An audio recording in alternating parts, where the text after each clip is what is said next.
good morning and welcome to Sports Recap on Hughes TV. I am Ainan Lubem. Good morning to you, viewer. Good morning, Lubem. How was the weekend? Very fine, thank you. Okay, you are. It's so good to have you on the program show, on Sports Recap this morning. I'm Richard Badun.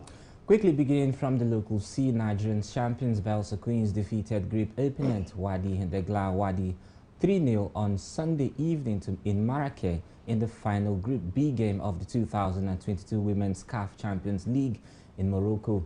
The Wafu B champions were on top of their game as they thrashed the Egyptian side.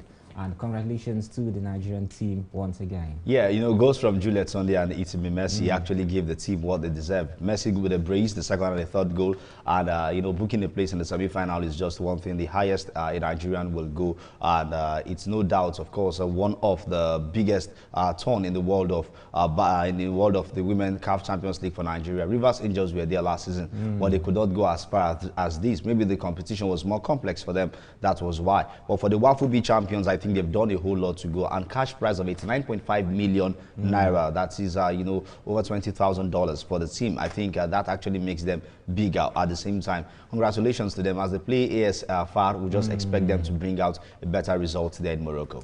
All right, then away from football now to basketball, where the president of the federation, Musa Kida, has said that the tournament is to revitalize the game in Nigeria. This is coming after ahead of the NBBF Premier League final 8 games expected to take off today in Lagos. Of course, that particular one will be seeing the resumption of the Super 8 League in basketball. What's your take on this? Yeah, I think it's just a great start for the team, and of course, no doubt, this competition is set to start today and will end on Friday. And the winner of this competition, of course, will represent the country in the Basketball Africa League, the second edition that will be taking place in Kigali. That's Rwanda, to be precise.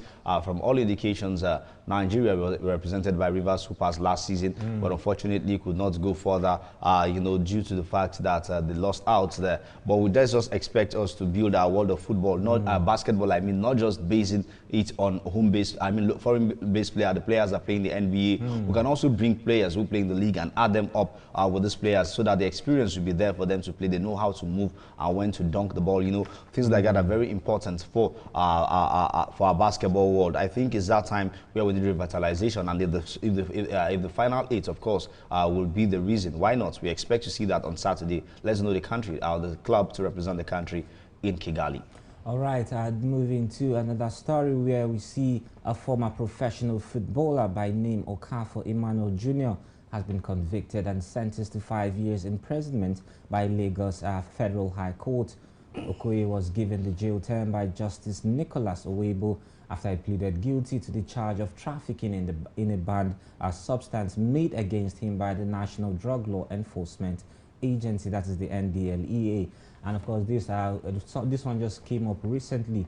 He was arrested by the drug law forces. Yeah, he was actually arrested on September 26th at the Murtala Mohammed International Airport. The arrival unit of the port was where he was arrested, and unfortunately, the judge actually, you know, has actually sentenced him to 5 years imprisonment and of course 1 million naira in lieu of the judgment. I mean, of the jail time. See, the fact here is, I think as a public figure, whether you're known by just a community, it's that time you start behaving yourself. And because one way or the other, you're a mentor to somebody. Somebody's looking up to you. Someone is seeing you as a stepping stone. So I think it's that moment that we need to keep ourselves, you know, brace up and do the right things. Money should not be the reason why we are doing some certain things. Now, because of money, you want to make money. Now you are losing out about 1 million naira. And of course, you spend 5 years of your life in jail. Doesn't speak well. Come on. This is someone that actually would have gone into something else like coaching, you know, other skills in the world of football that would have benefited him. But instead, he chose to do this. He wanted to make big money in the fast way, unfortunately. And now to still talking football, local football, where MPFL's representatives in the CAF Confederations Cup, Rivers United and Plateau United, have hit Libya for the second legs of their playoffs against Al Nasser Benghazi and Al Agdar. MPF champions Rivers United and also the other team departed, and they have arrived in Libya. Both teams have arrived in the country and they are getting set for the clash. You know, we were expecting a very awesome game on Wednesday, as we'll be expecting these two teams to actually go to Libya and give us results. 5-0 for Rivers United in Port Harcourt against Al Nassr Benghazi, while Al Akdar suffered here in Abuja by 4 goals to 1. I think it's that time where you know, our teams just need to go to Libya this time and don't give us a repeat of Tunisia and Morocco together. Remember, in Morocco, you know, Rivers United, a 2-1 win at Port Harcourt. Going to Morocco, it was a 6-0 defeat. You know, so sad. 7-1 aggregate. Plateau United, we lost on away goal rule. It was 2-1 aggregate. So it's that time where we just need to make this count. 1 goal, 2 goals will surely count us, but I think the team should go for more goals than what they scored in the first leg. And now to mixed martial arts, where UFC middleweight champion, that is Israel Adesanya, sees his next title defense at UFC 281 against his greatest rival, Alex Pereira, as a fight he must win. Adesanya made quite history with Pereira, with the Brazilian beating him twice in kickboxing. Pereira would also be the first and only man to knock out Israel Adesanya when they met for a rematch in 2017. Wow, the Octagon, of course, will be waiting to see what it will bring between these two, Adesanya and Pereira. Adesanya has actually failed to win any of the matches he has actually fought with Pereira. And Pereira, on the other side, believes he's ready to beat Adesanya again. Now, these are two boxers, you know, of the same caliber who are coming out to fight. Adesanya in recent times have been splendid here. We've seen the improvement from 2017 to 2022. That's 5 years. So the improvement has actually been there.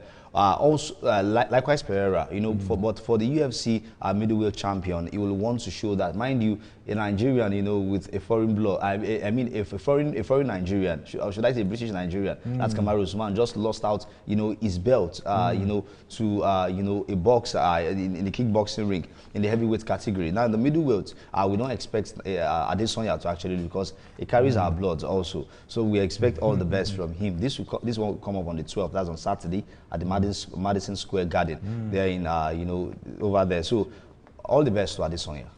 Of course, talking about all the best, Denmark teenager is also having a good time, talking about Holger Rune, who stunned defending champion Novak Djokovic in the Paris Finals Masters to claim his first ATP Masters title.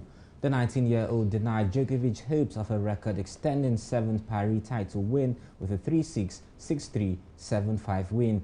He becomes the youngest winner of the Paris tournament since Boris Becker in 1986.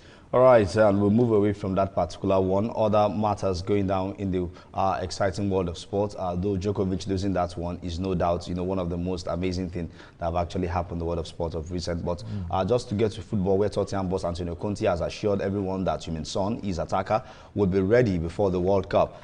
You know, Spurs attacker Heung-min Son has been out for a while, and mind you, the team lost to Liverpool yesterday by 2-1 at the Tottenham Hotspur Stadium.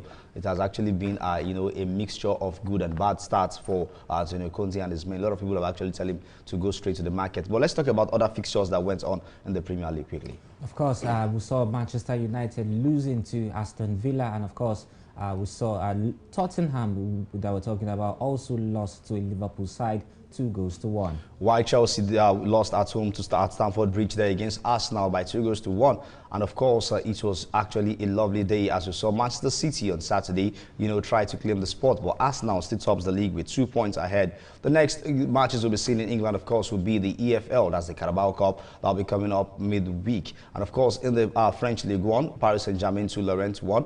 And in La Liga, Piqué finally says goodbye to football. It's definitely the end of an era, and of course, it's definitely the end of this particular probe show, as we will be bringing more exciting topics in our next subsequent shows. I still remain Aidnan Lubem. Richard Badung is my name. Thank you for watching.